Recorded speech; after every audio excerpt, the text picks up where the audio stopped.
O segredo da sorte na vida. Já escrevi a respeito deste assunto em outras oportunidades, mas insisto em detalhá-lo porque quanto mais observo o mundo atual, mais vejo pessoas infelizes. É desnecessário dizer que desde a antiguidade não existe para o ser humano uma questão tão complexa quanto ter ou não ter sorte na vida. Talvez o ser humano esteja fadado desde o momento em que passa a se perceber como pessoa até o momento que morre, a nunca se libertar do desejo de obter a sorte. Isto porque, geralmente, quanto mais se quer entender algo, mais difícil é compreendê-lo. Por essa razão, quando se assimila um mínimo que seja, já é uma grande coisa. Felizmente, compreendi claramente o fundamento para se ter sorte na vida. Além disso, após colocá-lo em prática, verifiquei que não há um mínimo de erro, de modo que o exponho com plena convicção. Como todos sabem, não existe nada tão abstrato e difícil de se obter quanto a sorte. Ademais, por ser algo que independe da própria pessoa, a única alternativa é deixar-se ficar à mercê dela. Eis o que é a sorte. A frase, a vida é uma grande aposta, faz todo sentido. Por conseguinte, até mesmo pessoas tidas como sábias, que aparentam ter desistido de buscar a sorte, não conseguem desapegar por completo, e talvez esta seja a sina do ser humano. Diante disso, é o desejo de querer agarrar a sorte a todo custo que possibilita levar a vida adiante. É por esse motivo que as pessoas passam a vida quebrando a cabeça, em busca desenfreada pela realização de seus desejos e ambições. Não existe nada mais irônico do que a sorte.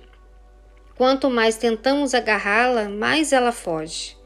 No Ocidente existe um ditado que diz: agarre a sorte pelo cabelo, pois caso se perca a oportunidade, ela não voltará mais. É exatamente isso. Pela minha longa experiência, sinto que a sorte vive zombando de nós. Parece fácil agarrá-la, mas nunca conseguimos. Quando está bem diante dos olhos e se tenta apanhá-la, ela acaba escapando. Quanto mais se persegue, mais rapidamente ela foge. Essa tal da sorte é mesmo muito complicada. Todavia, devo dizer que eu consegui alcançá-la de fato. O que dificulta minha explicação sobre isso é que existem pontos difíceis de serem compreendidos por quem não professa a fé. Isto porque elas olham somente a parte superficial das coisas e não o que está em seu interior. Aliás, não conseguem fazê-lo. No caso da sorte, a causa está justamente nessa parte interna. Sem ter tal compreensão, é impossível alcançá-la. Por exemplo, quando o ser humano movimenta o corpo, não é o corpo em si que se move. O que o faz mover é a consciência que está no seu interior. Com a sorte ocorre o mesmo. O ponto-chave é o seu interior. Vou explicar melhor. A parte superficial a que me refiro é o mundo material e a parte interior é o mundo espiritual, um espaço invisível. Esta é a estrutura deste grande mundo estabelecida pelo Criador. Da mesma forma que a consciência move o corpo, o mundo espiritual movimenta o mundo material. Em tudo, o mundo espiritual é o principal e o mundo material o secundário. Portanto, mesmo em se tratando da sorte, basta que o espírito se torne afortunado no mundo espiritual. Quando isso se refletir no corpo material, obviamente passa-se a ter sorte na vida. Darei explicações mais detalhadas sobre o mundo espiritual. Ele possui um sistema hierárquico mais imparcial e rigoroso do que o do mundo material. É constituído de 180 camadas, distribuídas em 3 planos de 60 camadas cada um. Naturalmente, o plano de cima é o paraíso, o de baixo é o inferno, e o do meio é o plano intermediário, correspondente ao mundo material. Talvez o homem contemporâneo não acredite em minha teoria de imediato. Entretanto, como Deus me revelou isso detalhadamente, e além disso, adquiri o mais profundo conhecimento sobre a relação entre o mundo espiritual e o mundo material por meio de minha longa experiência, não há o menor erro no que estou afirmando. Como prova disso, existem inúmeras pessoas que, acreditando e praticando o que acabo de dizer, conseguiram obter sorte na vida, e eu me incluo entre elas. Se me analisarem objetivamente, poderão constatar meu estado de felicidade. Falarei um pouco mais sobre as camadas espirituais mencionadas há pouco. O corpo físico do ser humano está no mundo material, e o espírito, por sua vez, localiza-se em uma das 180 camadas do mundo espiritual. Esta localização é algo como um registro do espírito. No entanto, ela não é fixa, isto é, oscila constantemente para cima ou para baixo. Uma vez que o destino do ser humano acompanha essa oscilação, o ser humano deve esforçar-se para elevar-se às camadas espirituais mais altas. Evidentemente, as camadas baixas representam o próprio inferno, um mundo de trevas, de doença, de pobreza, de conflito, repleto de demônios e seres monstruosos, num turbilhão com todos os tipos de sofrimentos. Ao contrário disso, quanto mais altas forem as camadas, melhores serão as condições.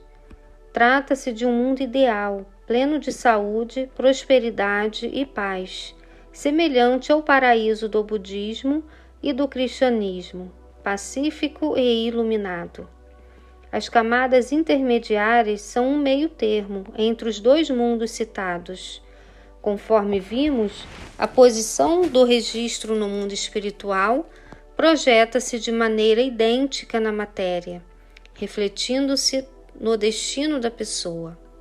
Sendo assim, fica claro que elevar a posição do espírito é o princípio fundamental para se obter sorte na vida. Como nos mostra a realidade, existem muitas pessoas que progridem na vida e passam a ser alvo da inveja das pessoas. Elas se mantêm deslumbradas e pensam que esse sucesso continuará eternamente. Um dia, porém, inesperadamente, fracassam e se veem arruinadas, retornando ao estado anterior. Isto se verifica pelo desconhecimento do princípio citado e pela demasiada confiança na força humana. Além do mais, mesmo que tenham obtido êxito no aspecto material, seu espírito está no inferno, pois o fizeram por meio do sofrimento alheio e forçando situações. Por conseguinte, pela lei, espírito precede a matéria, seu destino refletirá isso. O espírito, assim como a matéria, tem peso, de modo que, se for pesado, cairá no inferno, e se for leve, elevar-se-á ao paraíso. A conhecida expressão peso do pecado refere-se exatamente a isso. As más ações nublam o espírito e o tornam pesado. Ao contrário, as boas ações o tornam leve, fazendo-o elevar-se. Por conseguinte, acautelar-se contra o mal, não cometer pecados e praticar o bem o máximo possível torna o espírito leve. Este é o segredo para se obter a sorte na vida. Sendo esta a verdade, afirmo que não há outro método para obtê-la. Embora tudo isso seja teoricamente compreensível, na hora de se colocar em prática é que fica complicado. Existe, porém, um método fácil para se conseguir isso: a fé. Logo, quem realmente deseja obter sorte na vida deve, em primeiro lugar, ingressar na fé. Jornal Eico, número 246, 3 de fevereiro de 1954.